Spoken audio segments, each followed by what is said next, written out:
안녕하세요. 저는 60살의 여자이고 일하다 쉬는 시간에 간간히 유튜브 보는 낙으로 사는 사람입니다. 맨날 세상 사람들의 이야기만 들어왔지 제 이야기는 처음 해보는데요. 워낙 하고 싶은 말이 많아 무슨 말부터 해야 할지 머리가 복잡스럽고 일자무식인 제가 맞춤법도 많이 틀릴 텐데 그래도 차분히 제 이야기를 한번 써내려 가보려고요. 저는 40년 넘게 하루도 쉬지 않고 계속 일을 해왔어요.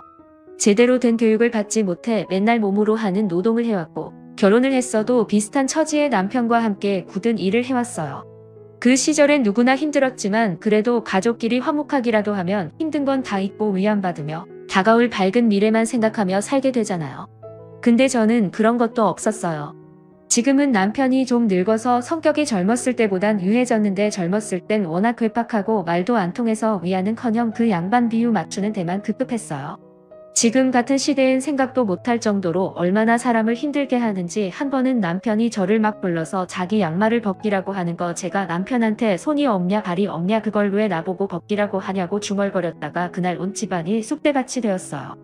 저보고 한해 같은 남편한테 대들었다고 얼마나 많이 터졌는지 몰라요. 그땐 저도 이유는 생각도 못하고 그냥 이렇게 살아야 되는구나 싶어 여태까지 살아왔어요. 저는 평생 제가 속상한 건 그 누구한테도 위로를 받지 못했고 항상 속으로만 삭히고 나 혼자만 힘들면 그만이다 생각하며 살아왔어요. 그리고 아주 가끔 친정어머니한테나 이런 속상한 이야기를 했는데 그럴 때마다 친정어머니는 딸이라도 하나 낳으라고 자식이라도 있음 위로가 되고 남편 못난 것도 다 용서가 되니 자식을 낳으라는 말밖에 해주시는 말이 없었죠. 엄마 말대로 저는 2번의 유산 끝에 아주 천사 같은 딸을 하나 낳았는데 딸이 태어나고 나서 얼마나 행복하고 기뻤는지 몰라요. 남편은 워낙 애를 안 좋아해 지 자식인데도 별 관심이 없었지만 저는 딸이 태어난 순간 이제야 내 편이 생긴 것 같은 느낌이 있었어요. 이 세상 그 누구도 내 편이 없었는데 이젠 그렇지 않구나 하는 느낌이요. 그렇게 전 저희 딸만큼은 저와 같은 인생을 살게 하고 싶지 않아 정말 애지중지 열과 성을 다해 키웠어요. 딸 하나만 낳아서 딸이 하고 싶어 하는 것들을 다 해주고 싶었죠. 돈을 벌러 다니면서도 주말이 돌아오면 그 어린 딸을 등에 업고 들이고 산이고 바다고 혼자 버스를 타고 기차를 타며 딸에게 좋은 걸 보여주고 경험시켜주려고 엄청 다녔어요. 딸이 중학교를 들어가기 전까지 그렇게 다녔는데 딸과 옛날 얘기를 하면 저나 딸이나 그 시절이 제일 행복하고 좋았다고 할 정도였죠. 저는 제 목숨보다도 소중한 딸에게 바라는 건 그리 많지가 않았어요. 물론 공부를 잘해서 좋은 대학에 가고 좋은 직장에서 돈을 많이 벌면 좋겠지만 그것보단 건강하고 본인이 행복해하는 일을 했으면 좋겠다 생각했거든요. 그리고 정말로 사랑하는 사람을 만나서 평생 즐겁게 엄마처럼만 안 살았으면 했죠. 근데 이렇게 사이가 좋았던 딸과 어긋나게 된 순간이 있었어요. 제가 딸에게 해서는 안 될 거짓말을 했는데 그 거짓말을 들키면서부터 딸과의 관계가 걷잡을 수 없이 틀어지게 되었죠. 제가 딸에게 제 자격지심 때문에 직업을 속였는데 그때 제가 가사 도우미 일과 건물 청소 일을 했었어요. 새벽부터 점심때까지는 가사 도우미 일을 하고 오후에는 건물 청소를 했거든요. 근데 딸한테는 조그만 무역회사에서 영업을 한다고 거짓말을 했었어요. 그리고 딸에게 제 거짓말이 들통난 건 절망스럽게도 제가 가사 도우미로 일하는 집에서 딸을 마주하게 된 겁니다. 전 일부러 일을 구할 때도 딸과는 절대로 마주칠 수 없는 곳에서 일을 했는데 하필이면 그 노부부 주인집 손녀딸이 저희 딸이랑 같은 학원에 다니는 친구였던 겁니다. 게다가 원래 그 시간이면 딸도 학교에 가고 없는 시간인데 하필이면 그날이 시험 기간이었고 오전에 시험을 치르고 난 딸이 함께 시험 공부를 하러 친구 할머니네 집에 온 거였죠.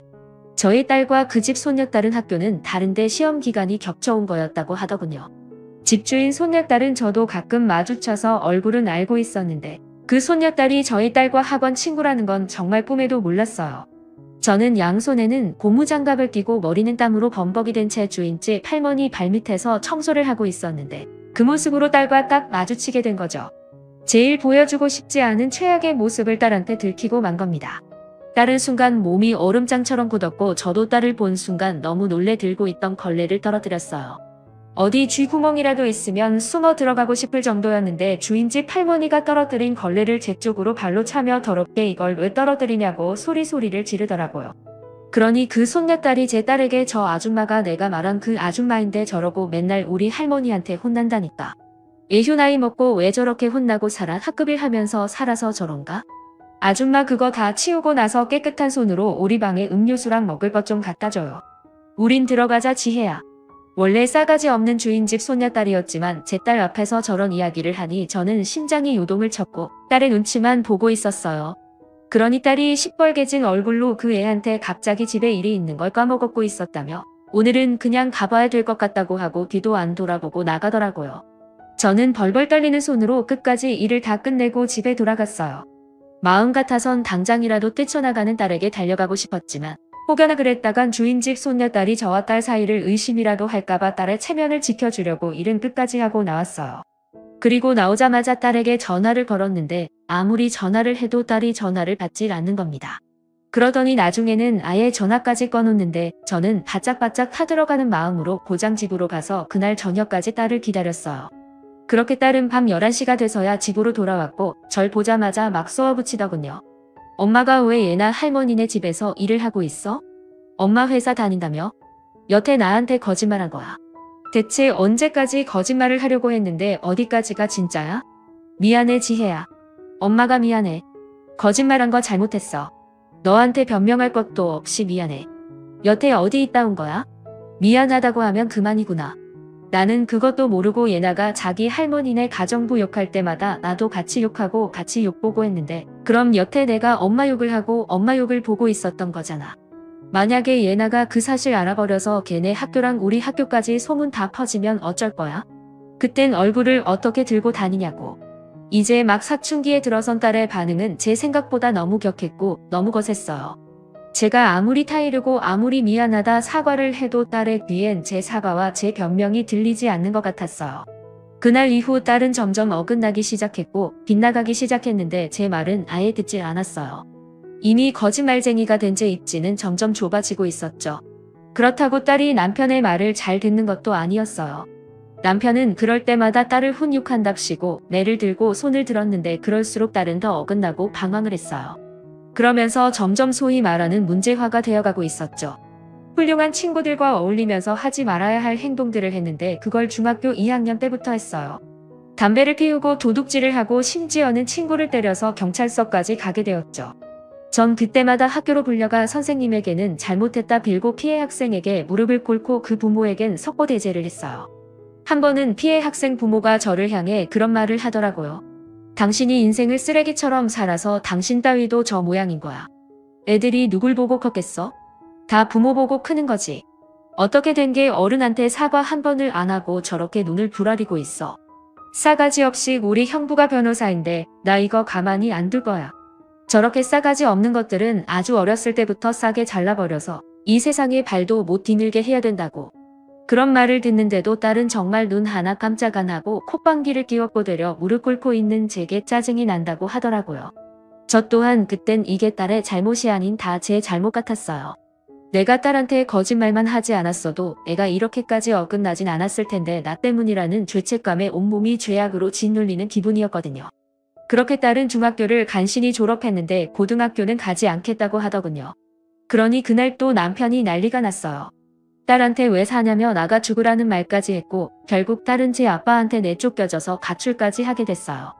남편은 저한테도 저건 자식도 아니라며 입 하나 줄었다고 없는 셈치라고 하는데 저는 그런 남편에게 애비누른 안 할 거면 이혼하자고 나 혼자라도 딸을 키울 거라고 했어요. 그리고 매일 밤마다 딸을 찾으러 거리를 헤맸죠. 그러다 갑갑스럽게 딸을 찾았는데 세상에 딸이 지보다 3, 4살 많아 보이는 남자와 함께 지하방에서 동거를 하고 있는 겁니다. 너무 기가 차서 딸에게 그 남자를 신고한다고 하니 갑자기 딸이 흥분을 하며 나가라고 할 땐 언제고 이제 와서 부모 노릇을 하려고 하냐며 날카로운 걸 가지고 와서 지 몸에 대고 본인 죽는 꼴 보고 싶으면 신고해보라고 하더군요. 저도 그걸 보자마자 거의 졸도 직전으로 비명을 질렀고 다시는 안 오겠다고 하며 신발도 채 신지 못한 채 나왔어요. 딸은 제가 문 밖을 나가는 그 순간까지도 제 등 뒤에서 신고를 하거나 찾아오면 당신 보는 앞에서 확 죽어버릴 거라고 하는데 일단 애는 살리고 보자 싶어 집을 나왔고 나오자마자 곧바로 119에 신고를 했어요. 딸이 피를 많이 흘린 것 같다고요. 저는 119가 올 때까지 목을 매며 울었고 집 밖에서 발만 동동 굴렀어요. 그리고 119가 와서 딸을 싣고 가서야 그제서야 숨을 돌렸죠. 그런데 이런 비극은 여기서 끝이 아니었어요. 그래도 저는 내 배 아파서 낳은 내 자식이니까 여기서 더 잘못되면 정말 큰일이란 생각에 일주일에 3번씩 딸 몰래 딸이 사는 곳 근처에서 지켜봤어요. 때를 봐서 그곳에서 데리고 나오려고요. 그리고 남편과 이혼을 하든 뭘 하든 어떻게든 저 혼자 딸을 키우려고 했어요. 그렇게 한 1년 정도를 지켜봤는데 역시나 딸은 그 남자와도 순탄치 않은 삶을 살고 있더라고요. 어느 날은 눈 한쪽이 시퍼랬고 또 어느 날은 무더운 여름에도 긴팔을 입고 다녔어요. 그리고 원래 말랐던 몸은 점점 더 말라가고 있었는데 애미가 돼선 자식의 그런 모습을 그냥 지켜만 볼 수 없었어요. 딸이 제 앞에서 죽는다고 해도 그 지옥 같은 곳에선 데리고 나와야겠다 생각해 무작정 그 집을 쳐들어갔죠. 근데 아니나 다를까 제가 그 집을 쳐들어갔을 때도 그놈은 저희 딸에게 손을 대고 있었고 유리로 된 테이블을 들어서 던지려는 순간 저는 초인적인 힘으로 온몸을 내던져 딸을 감쌌어요. 그리고 유리가 깨지면서 유리 파편들이 제 등이고 어깨까지 다 박히게 되었어요. 딸은 그런 저를 보자마자 비명을 질렀고 저는 딸의 비명 소리를 마지막으로 아무런 기억이 나질 않았어요. 눈을 떴을 땐 병원 입원실이었는데 제가 과다출혈로 의식을 잃었고 유리 파편들의 어깨 근육까지 깊게 박히는 바람에 인대가 다 끊어졌다고 하더라고요. 바로 병원으로 왔으면 봉합수술을 더 일찍 받았을 수 있었는데 딸이랑 그 남자랑 실랑이를 하다 늦어졌다고 하더라고요. 결국 수술은 했지만 40%밖에 회복이 안 될 것 같다며 원래 인대 조직에는 혈관이 얼마 없는 편이라 혈액으로 공급되는 영양분의 양이 굉장히 적어 완전히 회복될 때까진 시류와 재활을 계속 병행해야 된다고 하더라고요. 그런데 이런 절막 속에서도 희소식이 하나 있었는데 저희 딸이 저 때문이라도 집으로 돌아오겠다는 겁니다. 그 말을 얼마나 듣고 싶었는지 저는 딸을 붙잡고 병원이 떠나려고 할 듯이 펑펑 울었어요. 딸은 제가 다치고 나서야 정신을 차렸고 학업은 어차피 늦었으니 곧바로 취직을 한다고 했어요. 그렇게 18살 때 미용실에 취직을 해 미용학원을 다니며 일을 배웠고 그 나이 때 애들보단 조금 빨리 사회생활을 시작해 돈도 벌고 경력도 쌓았어요. 그리고 남자도 질렸다며 연애도 안 하고 친구도 안 만나고 그저 일에만 매진하며 살았어요. 일주일에 한 번 쉬는 날도 저랑 같이 병원에 가거나 같이 시간을 보냈는데 10여 년 전 제가 딸에게 해주었던 추억들이 생각나더라고요. 딸도 마찬가지로 저랑 함께한 추억들이 다 기억난다고 했어요. 엄마는 그렇게 헌신을 다해 나한테 잘해줬는데 난 그동안 엄마 속이나 썩이고 아프게만 했네. 너무 미안해. 못난 딸인데도 나 끝까지 붙잡아주고 기다려줘서 고마워. 엄마 나 이제 진짜로 제대로 살 테니까 엄마도 나 버리지 마. 그럼 엄마가 널 왜 버려? 넌 내 인생 전부인데 엄마도 고마워. 이렇게 다시 돌아와주고 또 잘 살아줘서. 내 딸은 20살 중반까지 적응도 꽤나 많이 한 상태였고 일도 본인 적성과 잘 맞는다며 평생 직장으로까지 여기고 싶다고 했어요. 그래서 되도록이면 빨리 독립을 해서 자기 가게를 하나 차리고 싶다고 했죠. 그런데 이런 간절한 마음 때문이었을까요? 운이 좋게도 딸과 친하게 지낸 원장님이 가게 3개 중에 하나를 딸에게 넘겼고 딸은 11년 만에 29살이란 나이에 사장이 되었어요. 그리고 또 5년 만에 목 좋은 곳에 분점을 하나 냈죠. 인생 끝날 때까지 끝난 게 아니라더니 저희 딸이 이렇게 성공할 줄은 정말 꿈에도 몰랐어요. 저한테 손가락질했던 사람들이나 가족들도 놀랬고 심지어 애비라는 사람도 이제서야 나는 우리 지혜가 잘 될 줄 알았어. 라고 하는데 어이가 없었어요. 진작에 그 전부터 자기 딸 좀 따뜻하게 받아주지 이제야 본인한테 잘하고 용돈도 팍팍 주니 아주 속 보이는 말을 하는데 예민해 하시더라고요. 아무튼 전 엄마로서 너무 뿌듯하고 그냥 고마울 따름이었어요. 그리고 절대 결혼은 안 할 거라던 비혼주의의 딸이 생각지도 못한 때 결혼을 하겠다며 남자친구를 소개해 주겠다고 하더라고요. 처음엔 좀 당황스러웠지만 일부러 저한텐 말을 안 하고 신중에 신중을 기했다고 했어요. 워낙 야무지고 똑똑한 딸이니 잘 골랐을 거라 생각하고 사위를 보게 되었죠. 사위는 딸의 미용실 손님이었는데 직업은 구급 공무원이었고 첫인상부터가 바른 생활 사나이였어요. 예직이 부모님의 여이고 조부모님 손에서 자랐다는데 모난 부분 없이 티 없이 밝게 자랐더라고요. 그리고 딸이 사위에게도 본인의 과거 이야기를 털어놓았었다는데 사위가 그랬대요. 과거보다 현재가 더 중요하다며 본인은 신경 쓰지 않는다고요. 지금 이렇게 잘 살고 있지 않냐며 딸을 위로해 주었다는데 저도 늘 그 부분이 마음에 걸렸었는데 사위가 그렇게 이야기를 해 주었다니 너무 고마울 따름이었어요. 그리고 딸이 말하길 사위는 감정의 기복도 별로 없어 한결같아서 본인을 잘 컨트롤해 준다며 이 부분이 가장 마음에 들어 결혼을 결정한 거라고 했어요. 딸의 결정대로 그 둘은 결혼을 해서도 잘 살았고 사위는 정도가 많아서 항상 뭐 조그만 거라도 있으면 제게 주고 챙겨주곤 했죠.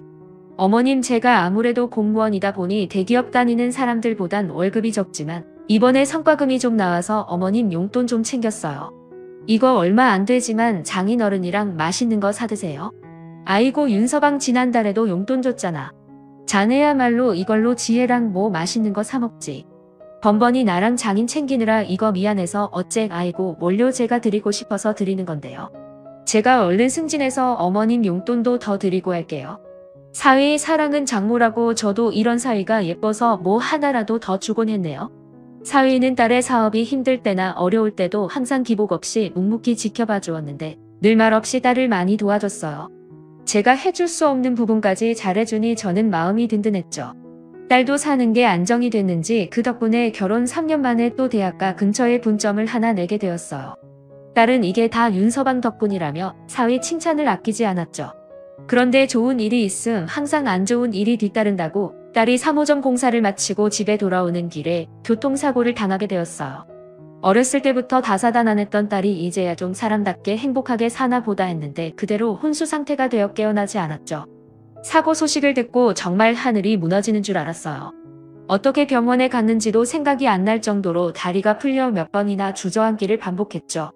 의사 선생님은 딸의 혈압이 너무 낮아서 수술이 불가능하다고 했고 약물을 투여해 뇌의 부종을 가라앉히려고 해도 그 또한 불가능하다고 했어요. 우선은 의식을 찾아야 된다고 했는데 제일 위험한 완전 혼수 상태가 오면 안 된다고 했죠. 그땐 그런 말도 귀에 안 들어오더라고요. 무조건 딸이 깨어나길 바랐어요. 그런데 일주일, 한 달이 지나도 딸은 깨어날 생각을 안 했죠.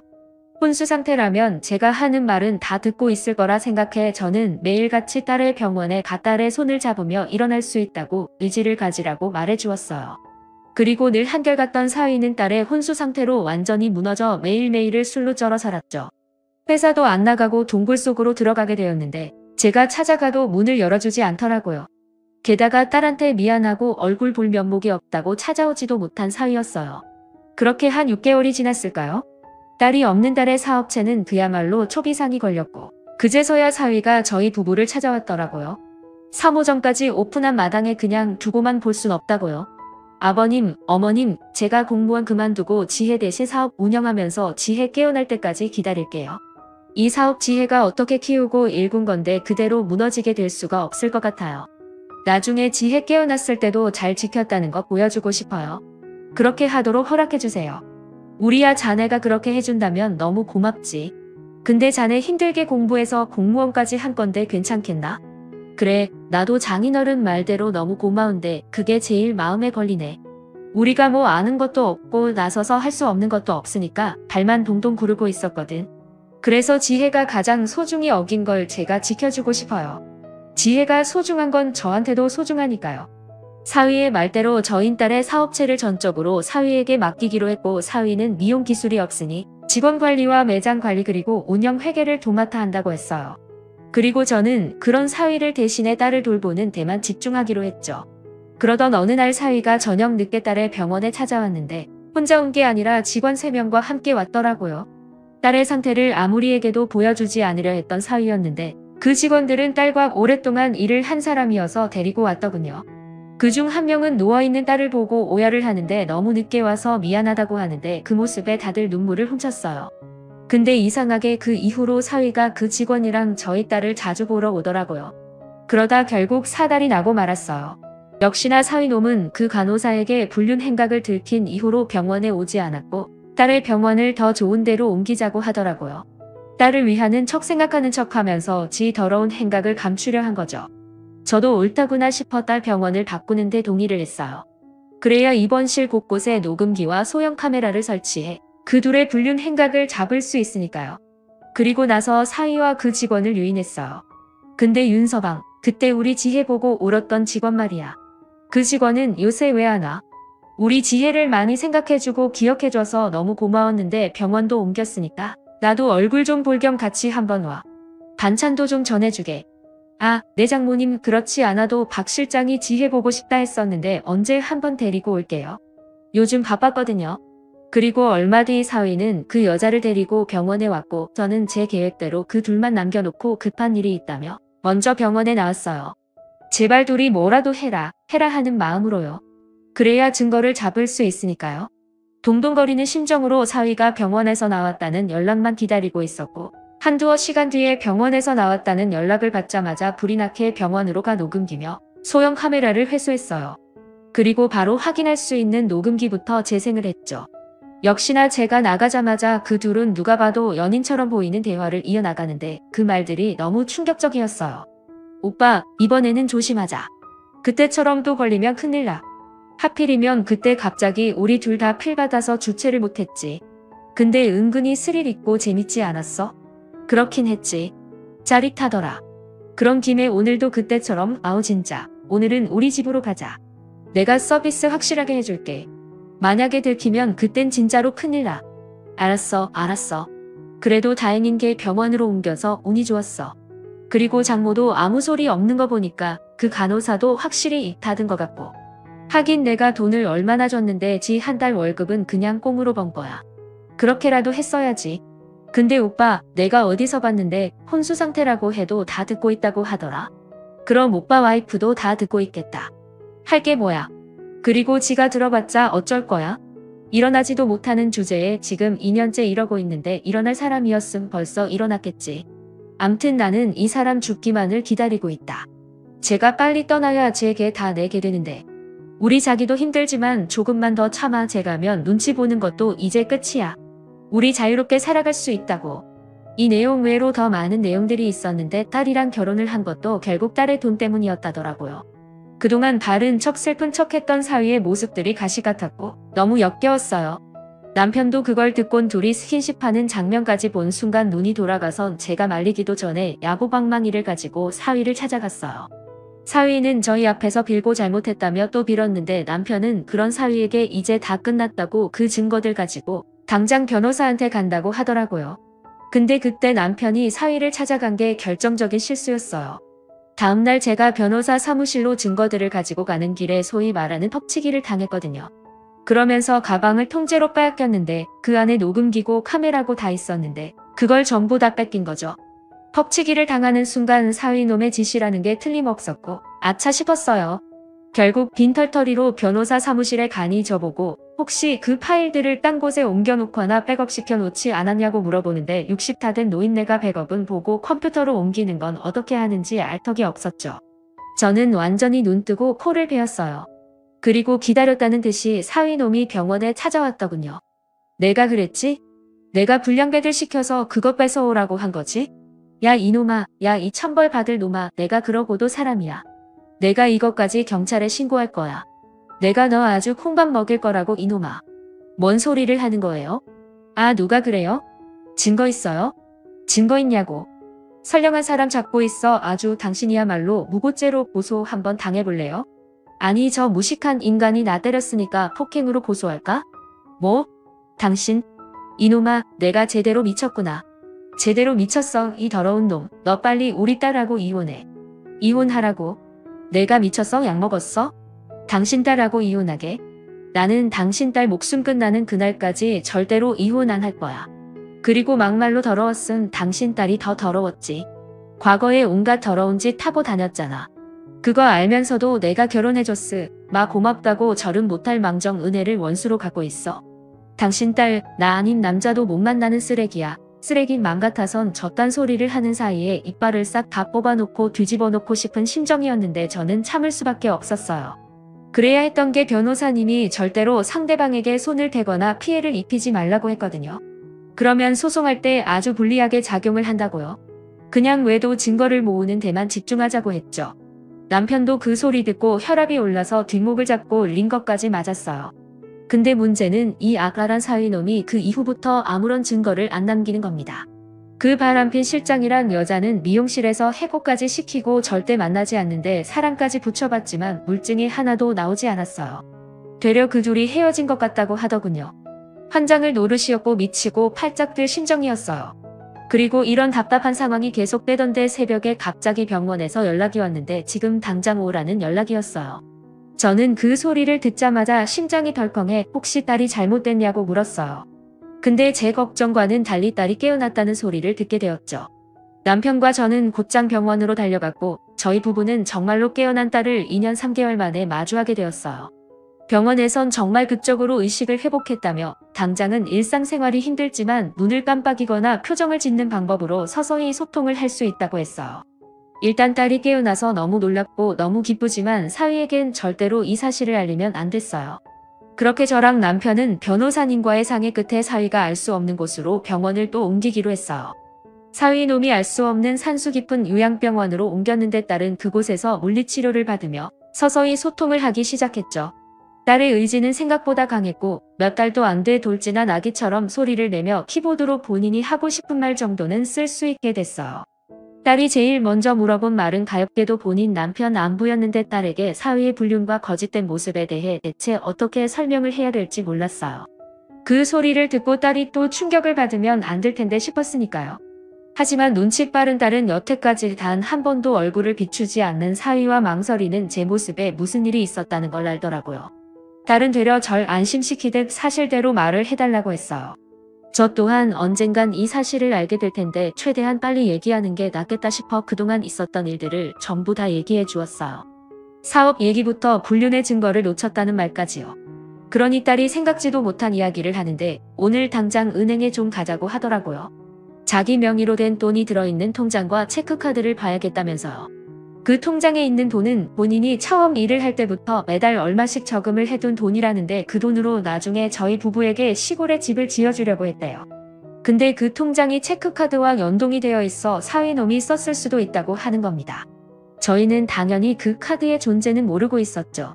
그렇게 딸과 함께 은행에 가서 통장 내역을 떼보니 놀랍게도 방금 전까지 돈을 긁은 내역이 있더라고요. 이 천하의 치졸한 사위놈은 지 카드도 있고 사업도 지가 굴리고 있으면서도 사적인 돈까지 제 딸의 돈을 쓰고 있었던 겁니다. 딸은 이걸로 외도의 증거를 찾아보라고 했고 변호사에게도 그걸 넘기니 변호사님이 생각지도 못한 희소식을 알려주는데 사위놈을 외도뿐만이 아니라 절도죄로 고소를 할 수 있다고 하는 겁니다. 원래 가족끼리는 절도로 신고를 해도 벌을 안 받는데요. 근데 이 사건을 법적으로 보면 피해자가 저희 딸이 아닌 현금 인출기 관리자가 피해자가 돼서 절도죄가 성립이 된다네요. 쉽게 말하자면 사위놈이 제 딸의 카드를 훔쳐서 그 카드로 현금을 인출했기에 피해자가 현금 인출기 관리자가 돼서 절도죄가 성립이 된다는데 과거에도 이런 사건이 있었다며 사위를 형사처벌까지 할 수 있다고 하였어요. 그리고 이혼할 때 이것까지 엮어서 혼인 파탄 책임을 강력하게 주장하고 호소하면 위자료 액수도 유리하게 작용할 수 있다는데 그 얘기를 듣자마자 저희는 바로 사위를 형사고발했죠. 그날 이후로 한 번도 딸을 찾아오지 않았던 사위놈은 고발장을 받자마자 예전 병원으로 저희를 찾아갔나 봐요. 근데 사라진 딸과 저희를 수소문해 요양병원까지 왔는데 요양병원에서 두 눈을 시퍼렇게 뜨고 있는 저희 딸을 보더니 그 자리에서 무릎을 꿇고 살려달라며 딸의 다리를 붙잡고 벌벌 떨기 시작하는 겁니다. 근데 딸이 그런 사위놈에게 딱 한마디 하더라고요. 이혼하자고요. 그 소리를 듣는데 이제야 살 것만 같았어요. 그동안 억울하게 속수무책으로 당하고만 있었는데 딸이 깨어나자마자 이 모든 일을 해결해주는 것 같았거든요. 비겁한 사위놈은 이혼해줄 테니 그런 고소만이라도 취하해달라고 하는데 저희 남편이 그런 사위놈을 들어 바닥에 내타 내동댕이를 쳤어요. 그리고는 사내놈으로 태어나서 평생 내 딸한테 빌부터 살려고 했냐며 너는 기생충 벌레만도 못한 인간도 아닌 놈이라고 경찰 부르기 전에 꺼지라고 하더라고요. 그렇게 그 놈을 소송한 후 저희 딸은 하루에 7, 8시간씩 필사적으로 재활을 했어요. 몸이 회복돼야 재판도 받고 승소도 할 수 있다면서요. 완전히 회복을 하지 못했지만 말은 어느 정도 더듬거리며 느리게는 할 수 있었고 혼자 힘으로 휠체어 미는 것까진 할 수 있었어요. 그리고 먼저 사위놈의 절도 재판이 진행되었는데 재판에서도 유죄로 인정을 해 징역과 집행유예를 선고받았죠. 그 결과로 이혼 소송도 완전한 승소를 거둘 수 있었어요. 사위놈은 완전히 빈털터리로 이혼을 당했고 나중엔 변호사 선임비도 없어 본인 혼자 변호를 하는데 재판장에서도 울고불고 한 번만 봐달라며 질질 짜더군요. 저는 저희 가족에게 저질렀던 죄값 제대로 받는 것 같았어요. 그 이후 딸은 온전히 재활에만 집중을 하려고 갖고 있던 사업장 3개는 다 넘겼어요. 건강만 하면 다시 또 할 수 있는 게 일이라고요. 저도 돈보단 딸의 건강이 더 중요했기에 딸이 하는 대로 지켜봤어요. 그리고 언제인지 한 번은 딸이 제게 그러더라고요. 본인은 죄가 많은 것 같다고요. 제 속을 너무 많이 썩여서 이렇게 벌을 받는 것 같다고 하는데 그 말을 듣곤 얼마나 가슴이 무너지는지 몰랐어요. 내 자식이라면 어깨에 앉은 먼지라도 털어주고 싶다 하잖아요. 그 먼지마저 무거울까 봐요.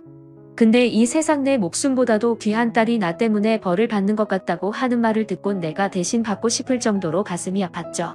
저는 그런 딸에게 옛날에 속썩였던 것마저 나는 너를 사랑한다고 말해줬어요. 그러니 그런 죄책감 갖지 말라고요. 부모 자식의 관계는 죽어서도 끊어지지 않는다고요.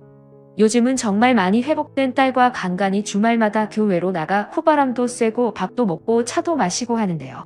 꼭 딸 8살 때 같이 했던 것들을 다시 하는 기분이에요. 다신 돌아오지 않을 추억이라 생각했는데 이렇게 새로이 느끼고 있어 더할 나위 없이 행복한 날들입니다. 여러분들에게도 늘 행복과 평안이 가득하시길 바라며 제 이야기 잘 들어주셔서 감사합니다. 오늘도 끝까지 함께 해주셔서 감사하고요. 저는 다음 영상으로 또 찾아뵙겠습니다.